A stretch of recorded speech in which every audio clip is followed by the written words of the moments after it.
You're listening to Excellence Above Talent, a podcast where we have the hard conversations about the lives of men and what leads us to achieve greatness and suffer defeat. Hear from other men's journeys as well, as we all learn and grow together to become inspirations to ourselves and those around us. And now your host, Aaron Thomas.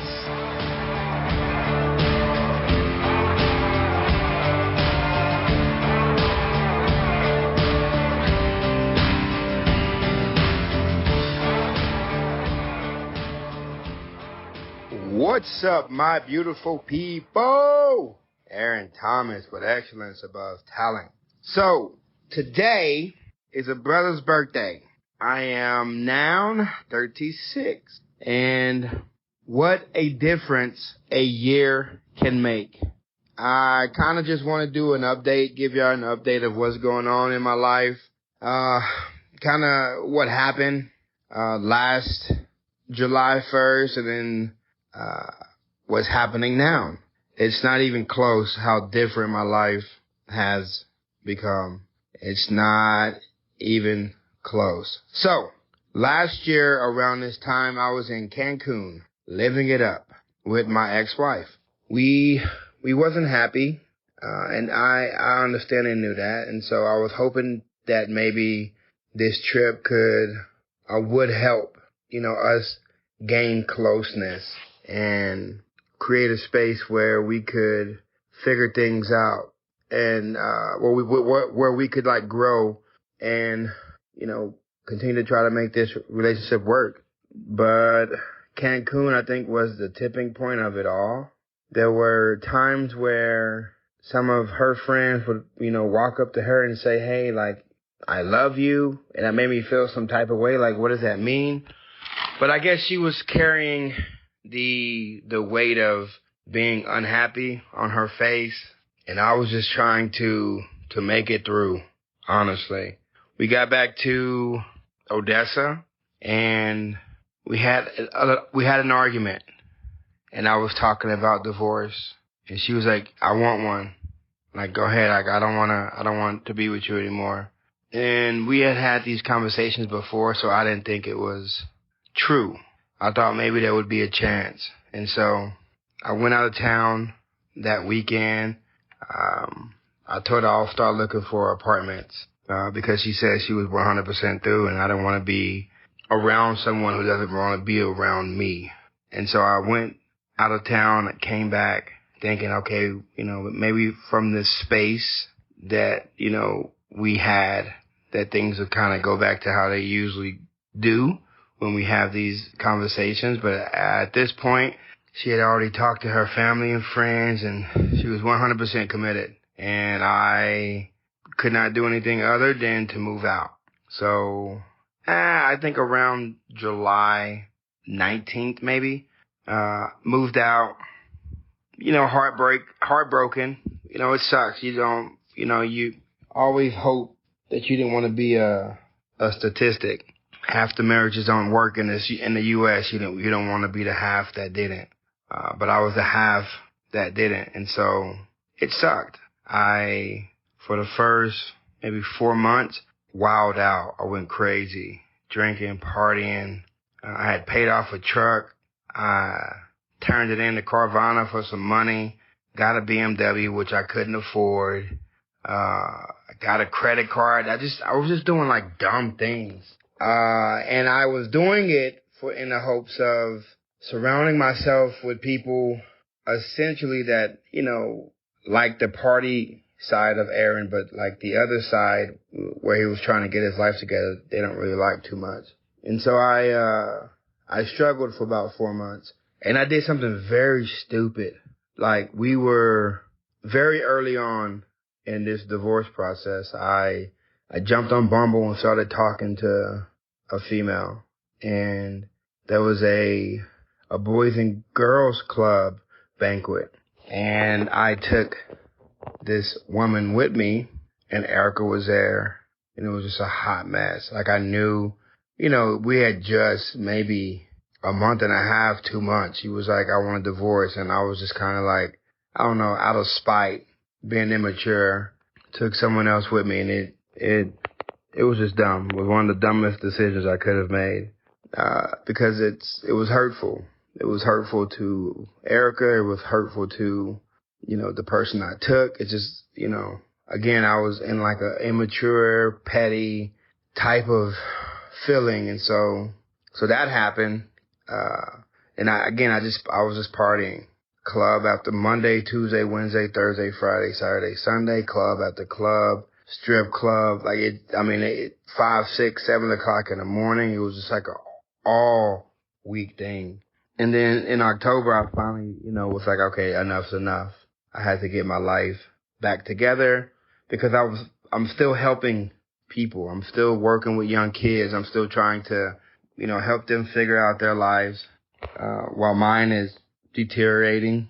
And at the same time, I had a contract with the workforce, and we were doing the workforce, working with, with kids, helping them get into schools and, getting a GED and things of that nature. And then in that process, the workforce canceled their contract, which kind of killed a lot of the money that I thought was going to be coming in. And I just put in my 2 weeks at the Crisis Center of West Texas because I wanted to focus more on the workforce contract. I was going to put all my effort into that. And so without, the Crisis Center, without the workforce contract, I had like the gig economy. So I was doing Uber Eats, DoorDash. I was doing whatever it took to survive. And that's exactly what I was doing, just surviving. So before we started talking about divorce, me and Erica were making well over $100,000 a year. I had, car paid off. Some of my bills, as far as like credit cards and stuff, were paid off or getting paid down. I had, bought a house. We had all the things that a person could ever want. And then in a split instant, it was all gone. I didn't want the house, or I didn't want anything from the house. And so I essentially had to start over, with no nest egg, living paycheck to paycheck, didn't have anything saved up. And then I partied a lot of it away. Whenever I did make money, I did party. I drunk a lot. And so I struggled, and I'm struggling now, but I'm in a better place. In this struggle, I understand it happens. I've been in the struggle majority of my life. And so this is something that is motivating me to, kind of get my life back on track and get it together. But it sucks. I won't lie and tell you that it doesn't. It sucks, having money in your account and going on trips and, being at a house and, having, things paid off to like, the bill collectors calling you talking about where my money. And I'm like, when I get it, you get it, boss man. That's essentially what it is at this point. And for a time I was embarrassed. I was upset. I was frustrated. I was mad at myself. But I'm in a place now where I'm moving forward and I'm trying to figure it out. I can cry and be embarrassed and be ashamed and, have all that negative thought space. Or I could, just keep pushing forward. Just everything's going to work out the way it's going to work out. It's not always going to be this way. And I know it, and so I just continue to fight forward. But divorce sucks. It just takes so much out of you. I honestly thought that I would be back with Erica within a year. I really did think that. And we tried a couple of times, maybe twice. The first time we tried, I didn't feel the energy. I didn't feel like it was something that she wanted to do, and so I let her be. And then the second time she reached out, after I had signed my final, she said she would try to make it work. And we tried. It didn't work. So moving on. Like, I'm done. I believe she's done. There is no going back. This is what it is. And I'm okay with it now. I'm okay with all the negativity that comes with it. I'm okay with people thinking what they want to think about, me or all of that. Because at the end of the day, I'm living my life. I'm trying to be the best I can possibly be. I'm not worried about anyone else and their thought process and, them wanting to be better than me and all that crap. Like, it doesn't matter. But I've also realized and understand that I would rather be in this place where I am mentally and emotionally and physically happy than in a place where on the outside it looked like everything was going great, but on the inside it was just complete and total chaos. I would never want to live that life. It's so fake. It's just so fake. And living a fake life it does put you in a space where you have to always show up and be present or fake like you're present in places where you just don't care, with people that just don't care about you and you don't care about them. And I did that for a long time. I tried to be what society said I should be, but that left me broken and hurt and frustrated. And so this year, again, it has been crazy. From being married to making, well over $100,000+ a year, going on trips, just, eating out and dinners and bars and to, when my next meal is going to be. And I'm not homeless, y'all. Like, I'm good, But it's, if I don't work Instacart or DoorDash from time to time, then yeah, I would 100%, not be able to eat. But I'm blessed that I'm in a spot right now to be able to build back up. Like, I'm not in a negative space anymore. I'm building back up. And the person that I'm building into is going to be the best me yet. The woman that gets me when I get my stuff together, there is going to be a level of maturity. There's going to be a level of understanding. There's going to be a level of grace that I have now learned in this year. So the first, 5 months, I wasn't learning anything. I was wilding out. I was hurt. I was frustrated. I was angry because I did do things in the relationship that should have never been done, but I did put my heart and soul into trying to make that relationship work. I put my heart and soul into it, and for it to not work was heartbreaking.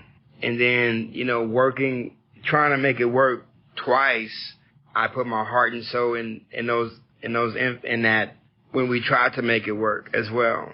And it didn't. And it breaks you. And each and every time we tried to make it work and it didn't work, it took that much longer to try to get myself back up to where I needed to be. And I simply can't afford to keep doing that because there's a lot that I'm trying to accomplish. There's a lot that I am trying to do. I am trying to change the world. And if I can't change the world, at least I will change myself. That is my goal. That is my mission now. And so that's kind of where I'm at. I don't have a lot of people that I can talk to. And it's not like in a negative way. I mean, it's not like I'm lonely or sad. It's just I'm at a place where if we can't talk about real stuff, there's not a whole lot that I can talk with you about. I recently went on a lunch with a woman, and we sat down and we were talking, and it was refreshing because it wasn't like, what was your favorite color, or, what do you like to do for fun, or, that's all fine and dandy. There's nothing wrong with those questions, but it was just like the realness of it. Like there was real talk that was happening, and you don't experience it a lot. You don't experience it enough. And those are the people that I'm trying to now surround myself with. I don't want to be around people who are fake, who are trying to do what society is telling them to do in order to look good for a society that doesn't really give a damn about you or anyone that's in your corner. And so I'm at a place now where I don't feel like beat down or broken. I don't feel like I'm not enough as a man because I wasn't able to protect and fight for my marriage. I am at a place where I'm not where I want to be, but I am where I need to be in order to go where I'm going to go, if that makes sense. And I'm excited about what this next year holds, because from 35 to 36, there's a lot of brokenness, a lot of breaking down, a lot of self-work, a lot of dealing with my demons and my past. And I know that God has something in store for me this year around. 37 is going to be such an amazing year. 36 is going to be such an amazing year. I was trying to be negative and be depressed. You know, people keep, you know, when they ask me, like, what are you going to do for your birthday? And I keep telling them, like, oh, well, I had this, and that, and I was doing this, and that when I was 35, and now I'm here. But I am going to fight that anxiety, that depression, those negative thoughts, because I am here. I am loved. I am wanted. I am needed by the people that want and need me. And that's where I want to be. And if that's two people, well, then I fuck with those two people, right? Like, it's just, I'm not trying to look for anything else other than people who I can connect with and they can connect with me. So a year honestly can make a difference. A second, a minute, an hour, like, it can make a difference. And I know that. And so I'm not going to, beat myself up or cry over what's already done. It's done. I can't take it back. I can't take anything that I did back. All I can do is learn from it, move forward, and be the best possible person I can possibly be. And that is my motivation. That is my drive. That is what I plan to do, and I'm going to continue to do, because I'm going to change the world. There is no ifs, ands, or buts about it. And again, if I can't change the world, I will change myself. And then within changing myself, that's changing the world. So if anyone hasn't told you today that they love you, let me be the first to say I love you. You're awesome. You are amazing. You deserve the best that this world has to offer. Do not give up. Do not quit. The world does not get easier, but you will get stronger. Y'all have a great rest of your weekend. Enjoy your 4th of July. And y'all have a good week. Bye-bye. Thank you for listening. Be sure to subscribe to the podcast so you never miss an episode. And for daily, motivational, and up-to-date content, follow us on Facebook and Instagram at Excellence Above Talent. And remember, keep moving forward, never give up, and you are never alone in this battle. We'll see you next time.